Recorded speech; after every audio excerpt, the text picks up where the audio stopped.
BBA, BCA, BCom computer కోర్సులో 100% placement లభించే ఏకైక డిగ్రీ కాలేజ్ కూకట్పల్లిలోని I3 డిగ్రీ కాలేజ్ 8367215215. పదవులు ఉప ముఖ్యమంత్రి అవుతామని నేను ఆశించామని నిజంగా చెప్పాలన్నా నిజంగా ఏమి ఆశించలే.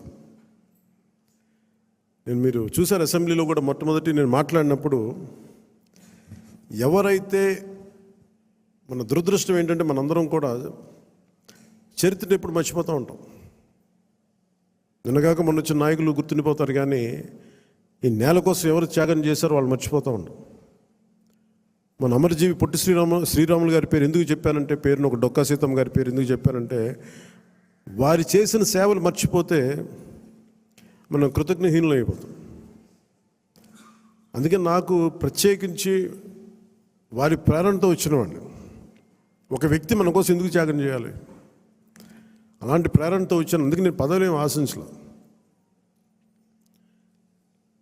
అలాంటి పదవులు ఆశించిన వాడిని నాకు వచ్చి నేనేమి ఎవరిని పదవి అడగలేదు, ఏమి చేయలేదు. మీరు చూస్తే నేను ఎక్కడా కూడా ఎలక్షన్ టైంలో నేను ఉప ముఖ్యమంత్రి అవుతానని కానీ అసలు ఏమీ నేను మాట్లాడలేదు, దాని గురించి చెప్పలే.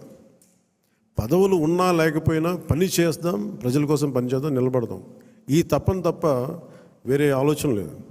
అలాంటి మనకి ఈరోజున మన ప్రభుత్వంలో భాగస్వామి అవ్వటం మనందరికీ కూడా చాలా పెద్ద బాధ్యత. మనం ఈ 21 మందిని కూడా మన ఎమ్మెల్యేలు కానీ మిమ్మల్ని కానీ కలవడానికి ఎందుకు ఇంత టైం పట్టింది అని అంటే, నేను ఎప్పుడు అధికారం నేను చూడలేదు, ఎమ్మెల్యేగా అడుగు పెట్టలే, అధికారం ఎప్పుడు చూడలే. ప్రజలతో పోరాటం చేసుకుంటూ వెళ్ళిపోయాను తప్ప ఎక్కడ కూడా అధికారం ఎలా ఉంటుంది, దాని తాలూకు కష్ట నష్టాలు ఏంటి, దాని లోతుపాతు ఏంటి మనకి ఎప్పుడు తెలియదు. అసలు నాకు బాధ్యత తీసుకోగానే చాలా కీలకమైన శాఖలు మనం తీసుకున్నాం. సివిల్ సప్లైస్, అలాగే సినిమాటోగ్రఫీ, టూరిజం, దాంతోపాటు పర్యావరణం, అటవీ శాఖ, అలాగే పొల్యూషన్ శాఖ, పంచాయతీరాజ్, రూరల్ వాటర్ సప్లై, ఇన్ని కీలకమైన శాఖలు తీసుకున్నప్పుడు నాకు ఒకటే అనిపించింది, చాలా అవగాహన ఉండాలి. ప్రత్యేకించి శాఖలు కూడా నేను అందరూ అనుకోవచ్చు ఎందుకు పెట్టుకున్నాను నేను ఈ శాఖలన్నీ అంటే, ఇది నా మీద చాలా బాధ్యత ఉంది. పదే మాట్లాడాను నేను. కొంత దాన్ని సంపూర్ణంగా కొంత ఒక విధి విధానాలు ఏర్పరిచిన తర్వాత సరైన సమయంలో బాధ్యతల నుంచి కూడా తప్పుకుంటాను, ఇంకెవరికైనా కూడా అప్పగించేస్తాను. కాకపోతే అది చేసే ముందు ఖచ్చితంగా విధి విధానాల మీద చాలా బలమైన ఒక విధి విధానాలు బలంగా ఏర్పరిచి ఆ బాధ్యతలు అప్పుడు అప్పచెప్తాను. అలాగే మనందరి మీద కూడా 5 సంవత్సరాల కాలం గిరుని తిరిగిపోతుంది, ఎక్కువ సమయం పట్టదు. అలాగే మన ఎమ్మెల్యేలందరికీ కూడా, పోటీ చేయని చోట్ల కూడా మన నాయకులందరికీ కూడా ఇది భవిష్యత్తు ఉన్న పార్టీ. అది మరి ఎంత బలంగా మనం చేయకపోతే దేశం మొత్తం మన వైపు చూసేలా చేసింది.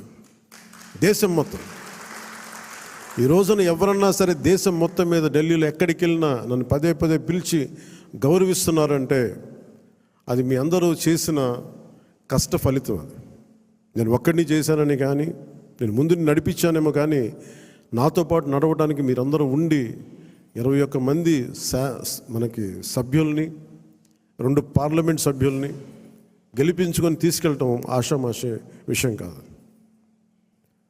మన ఉదయ్ గారు కానీ బాలశౌరి గారు కానీ మనం అడుగుతున్నారు, నెక్స్ట్ పార్లమెంట్ సెషన్స్ ఉన్నాయి, ఏం మాట్లాడాలి అంటే, ఉదయ్ గారు కూడా చెప్పారు, మీరు ముందు అవగాహన చేసుకోండి, ఎలా మాట్లాడాలి, ఏం మాట్లాడాలి, ఈ సెషన్ అంతా అవగాహన చేసుకోండి.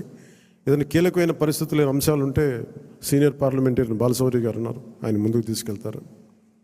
ప్రధానమంత్రి గారితో కూడా చెప్పేటప్పుడు ఏం మాట్లాడాలని అడిగితే ఉదయ్ గారికి బాలశౌరి గారికి ఒకటే చెప్పాను,